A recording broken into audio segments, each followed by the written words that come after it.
আমরা যখন সাংবাদিকতা করেছি বেশিরভাগ থানায় গেলে ওসিরা বলতো আমি কিন্তু ছাত্রলীগ করে আসছি আপা। কই সেই ওসিগুলো? ওসিরা কোথায় এখন? এখন নতুন প্যাটার্ন চলে আসছে, আমি ছাত্রদল করে আসছি। Please forget it.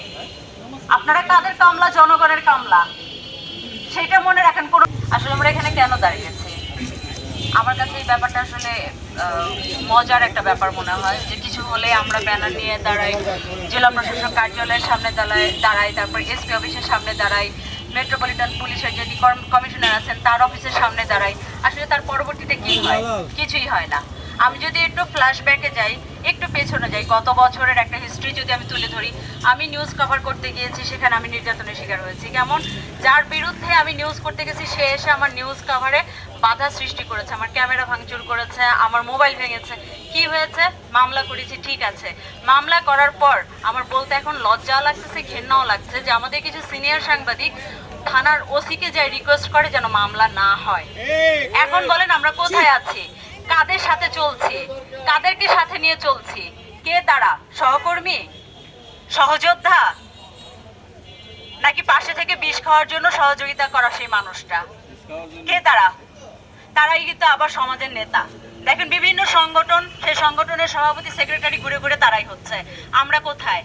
আমরা শুধু ভোট দিচ্ছি, নইলে সিলেকশন ইলেকশন, দুইটা যে কোনো একটা মাধ্যমে তারা বারবার করে ঘুরে ফিরে আসছে। নতুন মুখ বিভিন্ন যে সংগঠনগুলো আছে, নতুন মুখ কে কয়বার দেখেছেন? নেই, নতুন মুখ নেই। ঘুরে ফিরে সেই পুরনো মুখগুলোই বারবার করে আসছে। সব থেকে মজার কথা, আমার যে মামলা হয়েছিল, যে আমাকে নিউজ কভারে বাধা সৃষ্টি করেছে, আমার ক্যামেরা মোবাইল ভাঙচুর করেছে, আমার ক্যামেরা পার্সনকে মারধর করেছে, সেই ব্যক্তি কিন্তু এখনো পুলিশের ধোয়া ছোঁয়ার বাইরে। পুলিশ আমাকে ফোন দেয় যে সেই আসামিকে ধরে দেওয়ার জন্য। তাহলে আমার কাজটা কি? আমি একটা প্লেটে দুধ ভাত দিব, দিয়ে সাপকে ডেকে নিয়ে এসে বিন বাজিয়ে ডেকে নিয়ে এসে তারপর পুলিশের জন্য গাড়ি পাঠাবো, তারপর পুলিশকে বলবো এই যে আপনার আসামি ধরেছি, এবার ধরে নিয়ে যান। এইটাই তো। মামলা করব, করার পর আমি আসামিও ধরাই দিব।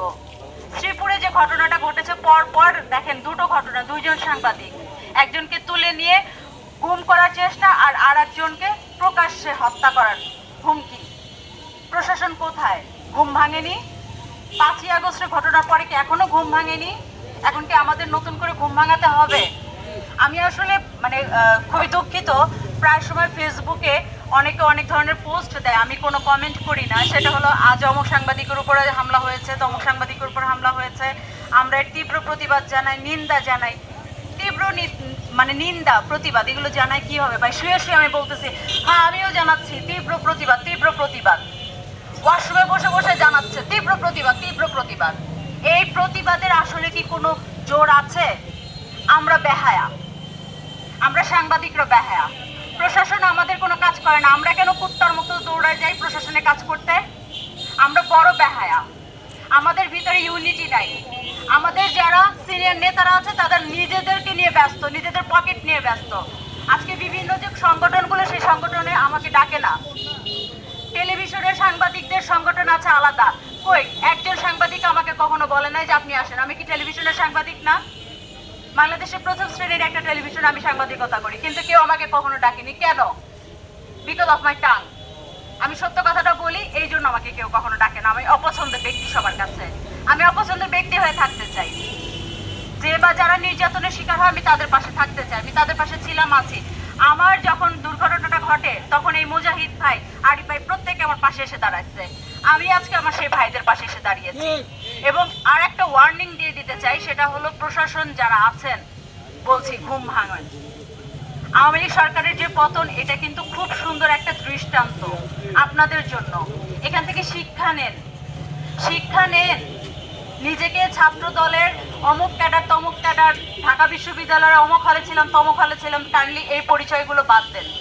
আমরা যখন সাংবাদিকতা করেছি বেশিরভাগ থানায় গেলে ওসিরা বলতো আমি কিন্তু ছাত্রলীগ করে আসছি আপা। কই সেই ওসিগুলো?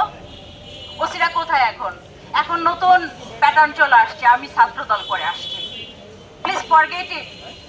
আপনারা কাদের কামলা? জনগণের কামলা, সেটা মনে রাখেন। মিথ্যা মামলা প্রত্যাহার এবং নির্যাতনকারীদের গ্রেপ্তারের দাবি জানাই। 7 দিনের মধ্যে কাজটি করে ফেলবেন। যাদের বিরুদ্ধে মিথ্যা মামলা হয়েছে তাদের নাম চাষির থেকে বাদ দেবেন। আর যদি সত্য মামলা হয়ে থাকে ভালো, আমাদের কোনো আপত্তি নাই। যদি আমাদের সাংবাদিক অপরাধ করে থাকে আপনারা জানেন, সাক্ষ্য প্রমাণ দিবেন, আমাদের কোনো আপত্তি নেই। মিথ্যা মামলা হলে তাদের নাম বাদ দিয়ে দিবেন, কথা পরিষ্কার। আর যারা সাংবাদিক নির্যাতন করতেছে, জবাই করার কথা বলে মিছিল করে থানার সামনে, এদেরকে 7 দিনের মধ্যে ধরবেন।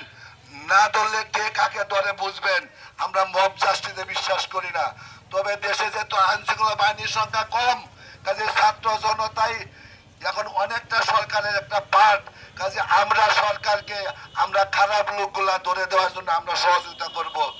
এই বলে প্রত্যেকের সমর্থন কামনা করে আমার বক্তব্য শেষ করছি। আসসালামু আলাইকুম।